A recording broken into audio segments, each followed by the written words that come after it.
second question we are going to do now. So let us check what is the question given.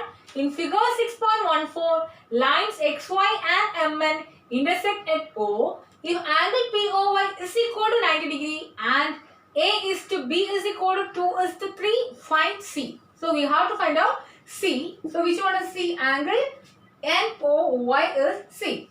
So if we find this B, we can find out C. How? Because these two are vertically opposite angles. So if we know if we know B, we can find out C also. So we will find out B first. How we will find out B? For that only one condition is given. Angle POY is equal to 90 degree.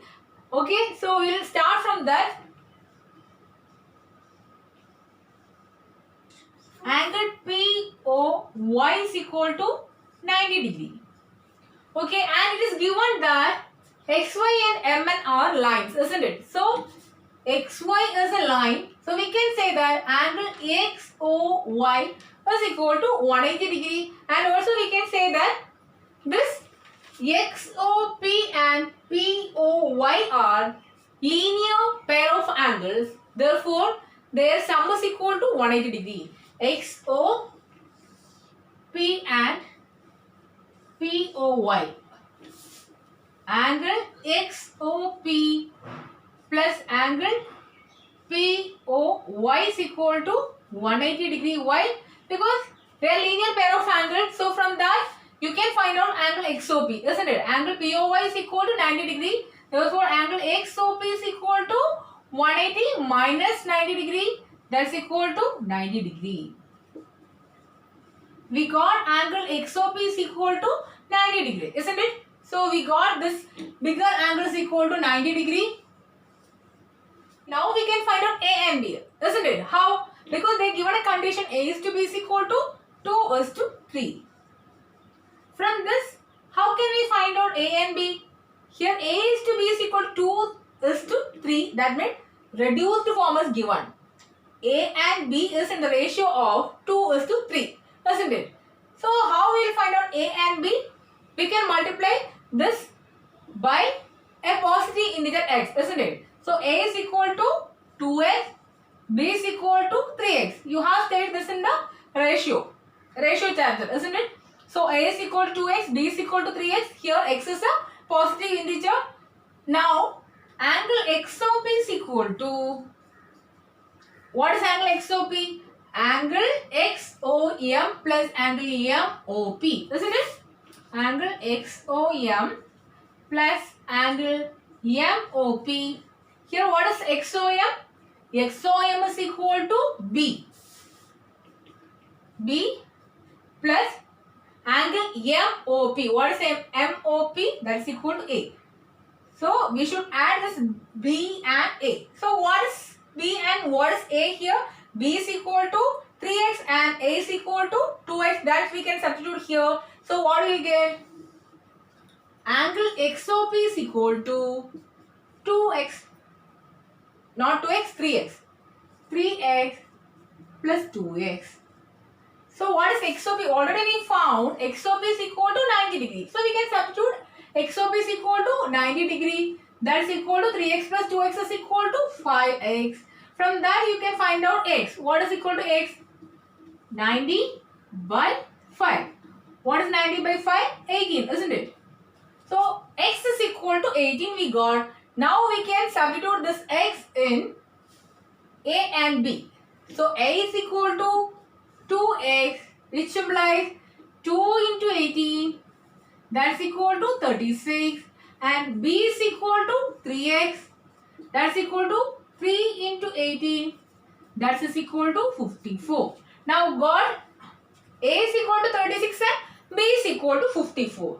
So how we will say whether our answer is correct? If you are adding this 2, if you got 90 degree, our answer is correct, isn't it? 6 plus 4, 10. 3 plus 5, 8, 8 plus 1, 9.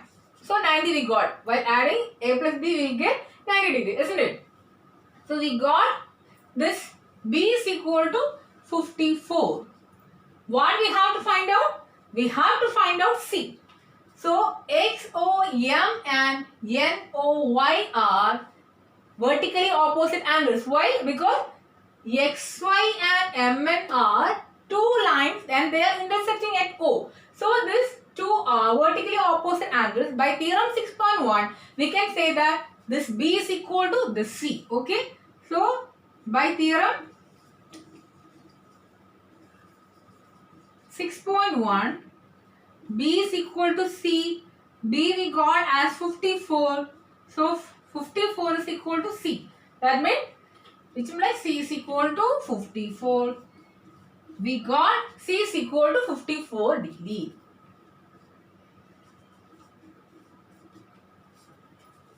Exercise 6.1, third question. In figure, angle PQR is equal to angle PRQ. Then prove that angle PQS is equal to angle PRT. So this is the figure given. In that angle PQR is equal to angle PRQ. Okay, we have to prove that angle PQS, that means this angle, and angle PRT, that means this angle. These two angles are equal, we have to prove. So how we will prove that? We can see from this figure that ST is a straight line, isn't it? ST is a straight line. So these two angles are linear pairs and these two angles are also linear pairs. If you are adding these two angles, you will get 180 degree. If you are adding this two also, you will get 180 degree. So what we can write first? In the proof first, we can write the given things. Angle PQR is equal to angle PRQ. It is given. Next one, angle PQS plus angle PQR is equal to 180 degree. These two angles, PQS and PQR, that's equal to 180 degree. Why? Because it is this here, these two are linear pair of angles. So the sum of linear pair of angles is equal to 180 degree. And this we can give as equation number 1. Next equation, angle PRS plus angle PRT is equal to 180 degree. Angle PRS, or we can say that angle PRQ. Angle PRQ plus angle PRT is equal to 180 degree. That is the second equation. So here RHS are equal 180 degree. So we can equate the LHS. What will we get? Angle PQS plus angle PQR is equal to angle PRQ plus angle PRT. Now from this given thing, what we can write? Angle PQR is equal to angle PRQ, isn't it? So we can, instead of PQR, we can give PRQ. Okay, because these two are equal. So angle PQS plus, instead of PQR, we can write angle PRQ. That's equal to angle PRQ plus angle PRT. Now if you are taking this PRQ to that side, what do you get? Angle PQS is equal to angle PRQ plus angle PRT minus angle PRT. Sorry, not PRT, PRQ. So PRQ and minus PRQ we can cancel and we will get angle PQS is equal to angle PRT. We got angle PQS is equal to angle PRT. That's what we have to prove. Angle PQS is equal to angle PRT. Hope all of you understood this. Thank you for watching.